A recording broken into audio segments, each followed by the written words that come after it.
Finally, President Trump did the right thing. He recognized the Golan. He changed the State Department view on the settlements and things like this. But it's a long list, but no list is complete without noting that President Trump appointed Mike Huckabee as the U.S. ambassador to Israel. This belongs in that list of wonderful things that Trump has done for this nation. Please, Mike.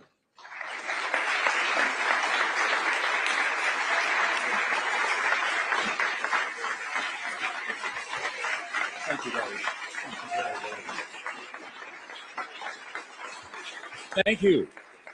Thank you very, very much. Thank you. I want to say, David, that was one of the best introductions I've ever heard. It was worth every penny I paid for it. I want you to know. What a delight to be with you, and I want to commend the Foreign Ministry for their visionary sponsorship and hosting of this event. I want to tell you a couple of things from the perspective of an ambassador that works with the Foreign Ministry every single week in so many different ways. I cannot imagine a better partner for the evangelical community around the world than Gideon Sa'ar and the Foreign Ministry of the State of Israel. And I want to be specific about a few things. I have watched as they have reached out to bring pastors here so they would simply get to know this country. Nothing is more effective. And I just feel that when people come, you don't have to give them propaganda. You don't have to twist their arm. You don't have to try to steer them to only see a few things. Just say, go about the country. Open your eyes, open your ears, talk to people. Not people that someone has suggested that you talk to. Just talk to the people on the streets. Get a feel for it. And you will go back as an ambassador for what God is doing in this amazing holy land, and some of the most extraordinary work about helping people to understand this country is being done right here in this building by Foreign Minister Gideon Sa'ar and his incredible staff.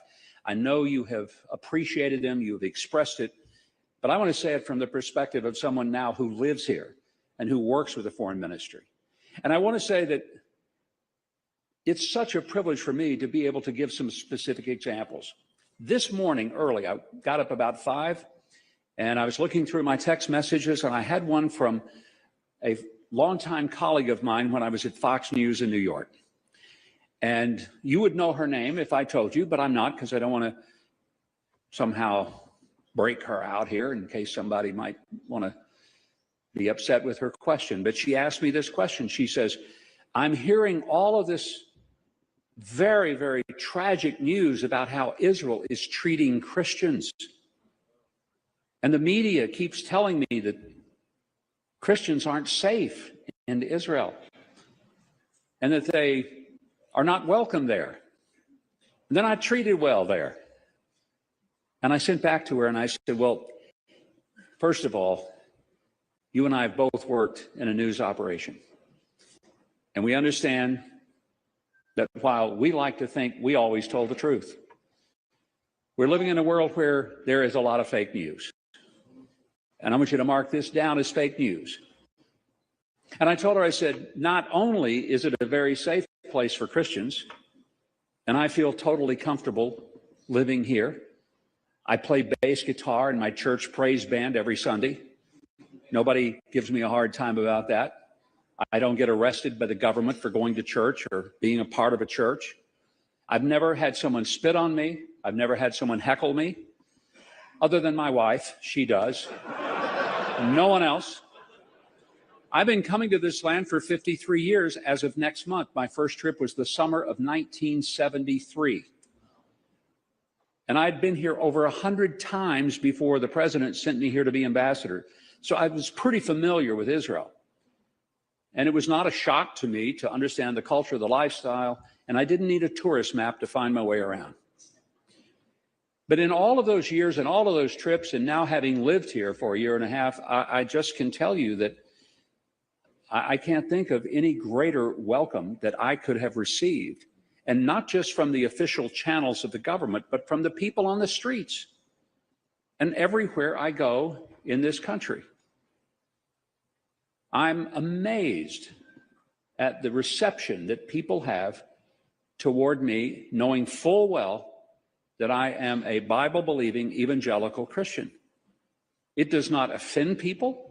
It does not scare them. It gives them a sense of comfort and camaraderie. But Foreign Minister Saar did something that I think is remarkable. And I was telling my friend back at Fox, and I said, you may not know this, but not only is the Christian population growing in Israel when it is declining, almost collapsing in every other country in the entire region. It's the only place where the Christian population has grown since 1948, substantially. But I said, the foreign minister just recently appointed as a full-fledged ambassador a Christian whose job as ambassador is to... With high-rise buildings, metro connectivity, and numerous other facilities, now Noida is no less than a world-class city. However, a city like this is incomplete without an advanced eye care facility. That's why North India's best private eye care network, Center for Sight, is now at Spectrum Mall, Noida. At Center for Sight, Noida, you get complete eye care under one roof. World-class technology, latest equipment, and well-trained staff are well utilized to serve the patients. The facility houses experienced eye specialists from AIIMS and leading reputed medical colleges so that every patient receives the best treatment and care. Center for Sight Noida offers solutions for multiple eye ailments ranging from cataract, glaucoma, retina to advanced specs removal LASIK procedures such as SMILE and Contura Vision, all under one roof.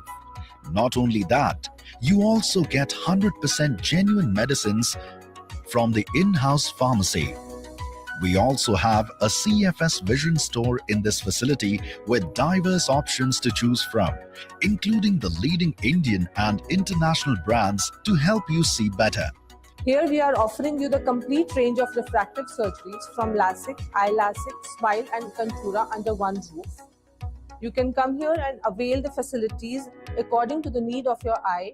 To know more about our services, visit Center for Sight, Spectrum Mall, Noida today.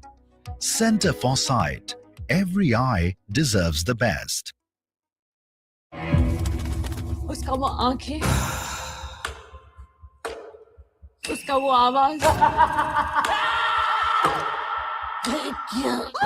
इनका कोई पुराना record बड़ा हाथ मारने का time आ गया। नहीं बाबू, बाबू तूने वादा किया था दिल्ली से निकल रहे हम। लेकिन दिल्ली को एक आखिरी अलविदा तो बनता है ना मेरी जान। ऐसा जयप्रकाश, वो एक दफा हाथ आ गया, जमुना पार किया, काला पानी भी चखने को तैयार हूँ। खुला घूम रहा है वो जानवर, कब पकड़ेंगे आप इसे? ये एक शैतान का काम है सर। जिस शहर में पहुंचता हूँ, सोचता हूँ अब किसकी जान ली होगी इन्होंने। हमने आपने बचाने खातर कुछ भी कर सके। वक्त नहीं है, जो करना है हमें करना है।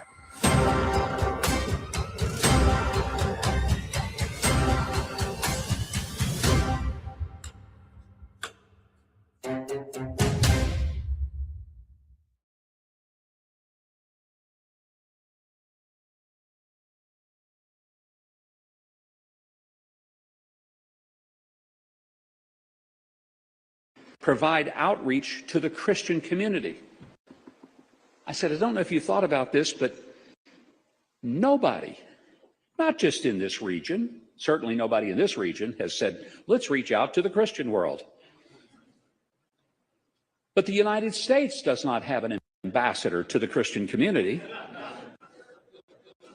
And I said, so if Israel hates Christians so much, they are doing a lousy job of showing it. If anything, they are reminding us that they welcome us. And it's one of the reasons that I'm so grateful that the Foreign Ministry is the sponsor, and I'm not surprised because they realize that the best friends that Israel has are Bible-believing evangelical Christians, especially from America, I believe from Europe as well, and the rest of the world in Asia. But I don't want us to ever lose that edge. I don't want the Christians of the United States to forget that our reason for standing with Israel is not political. Oh, we may admire some of the political savvy of its leaders and of its resilience in the face of all kinds of war. Fair enough. We might really be amazed at the economy of Israel, who since October the 7th has seen its stock market increase by 100%. Where does that happen? After 5 wars, and the stock market is up 100%. Over the past year, they've had a GDP growth in their economy. In a war, no, actually in 5 wars on every front, with all of the military spending that they have to do in order to defend their very existence, and yet their GDP growth is up, not down. In most countries where there is this kind of kinetic action, the economy collapses. It has not collapsed in Israel. They have the highest per capita income of anyone in the region, almost 10.5 times of its closest neighbors. And if you ask yourself, oh, say, what is going on here? But it's not the politics, and it's not the economy. It is not the diplomacy. I've just told you, I think that the foreign ministry here is exemplary in what they have done. And I'm so glad George Deek was able to be a part of this conference. I couldn't imagine that you would have had it without him. But what a treasure for the people of Israel, what a treasure for the world, and what a statement it is that he has the position as an ambassador. But above all, it is not diplomatic, it is not economic, it is not political, and it is not even military. And Israel has an amazing military. It is astonishing that a tiny little country of 10 million people outpunches its weight over and over again when it is threatened with its existence by those who have 10 times the population, many more times the military budget.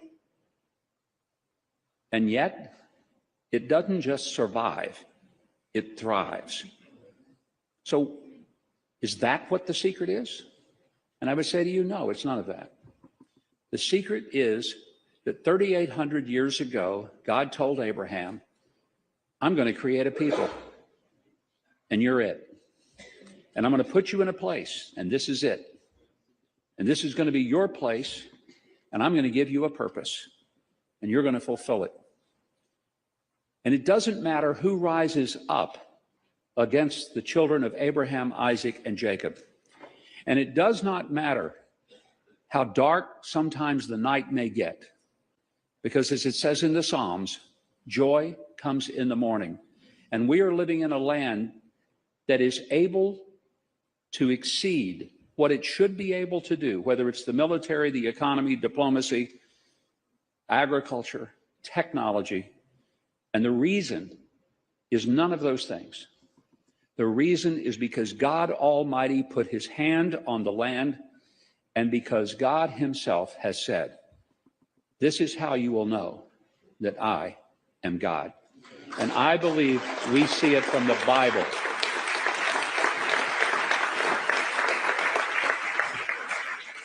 So I leave you with one of my favorite stories. 53 years ago when I first came to Israel, this was not the vibrant startup nation that it is today.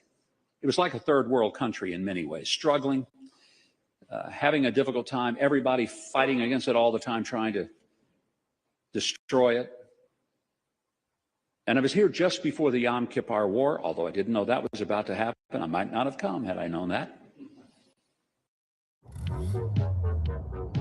When you meet you, you find you. Every version of you. Every reflection of you. Every style of you. Every journey of you every story of you is worth your worth. Own every you.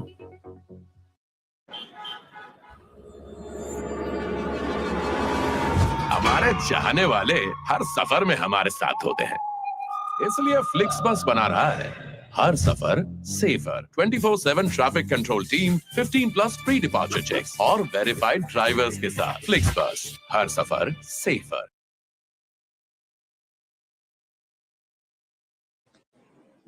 What I saw was land that was fairly barren, an economy that struggled, roads that didn't exist for the most part except 2 lanes, and most of the cars were old junkers that had been shipped in from Russia. Most people lived on kibbutzim out of necessity because they couldn't afford to live apart in single-family homes. It wasn't the real estate boom that it is now. Jerusalem and Tel Aviv, 2 of the most expensive real estate markets in the entire world. Wasn't like that in 1973. On Fridays, go to the old city, the Bedouins were running their livestock right through the old city. And it wasn't a tourist moment. It wasn't for photos. It was that the sheep and the goats and the lambs and the camels were there to be sold. And that's why they were there. And it was just almost like a step back in time. Roll the clock forward 53 years, and what was desert is now rich farmland and vineyards and forests and groves. An extraordinary agricultural output that just is astonishing, especially in light of the fact that this used to be nothing but desert. But I have seen the dry bones come to live. I've seen the desert bloom before my very eyes in coming here.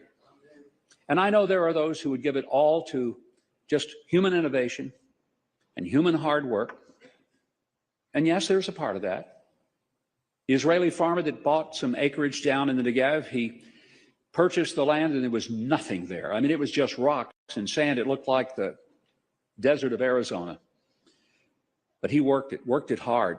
He took one of the great Israeli inventions called drip irrigation, and he created a lush farm. And after 5 years of very, very hard work, he was growing fruits and vegetables, and it was a beautiful place. One day his rabbi came out to see him, and he looked around and he remembered what it was like when he first bought that land. And he said to the farmer, "Oh, my son, what you and God have done with this place." And the farmer wiped the sweat from his brow and said, "Yeah, Rabbi, well, you should have seen it when God had it all by himself."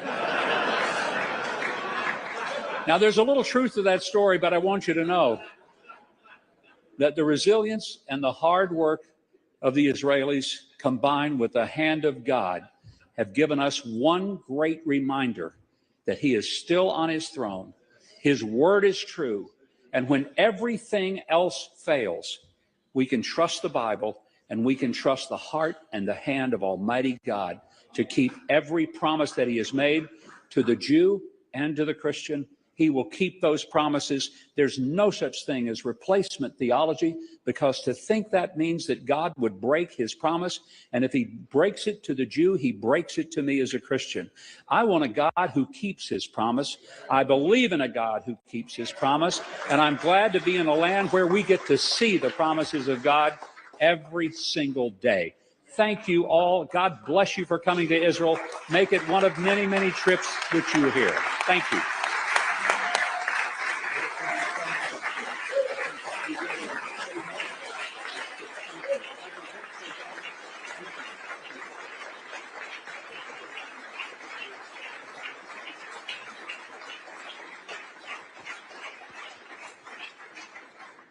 My,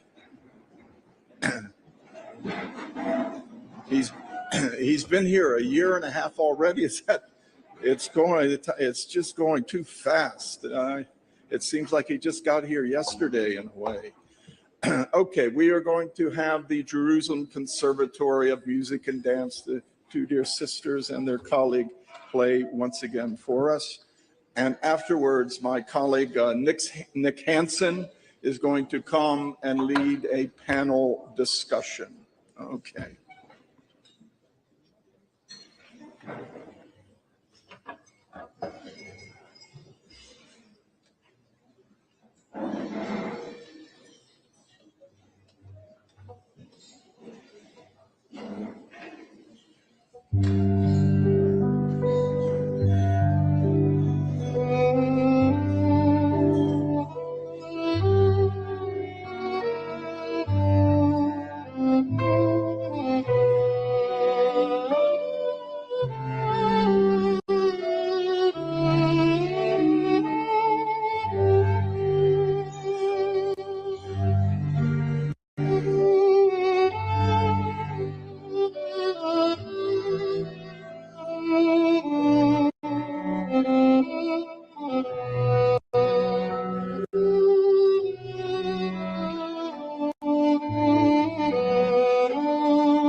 नया Birla opus wood paint furniture को रांचुड़ा दागरू बंचाए किए मानुछि मु मानुछि मूवी मूवी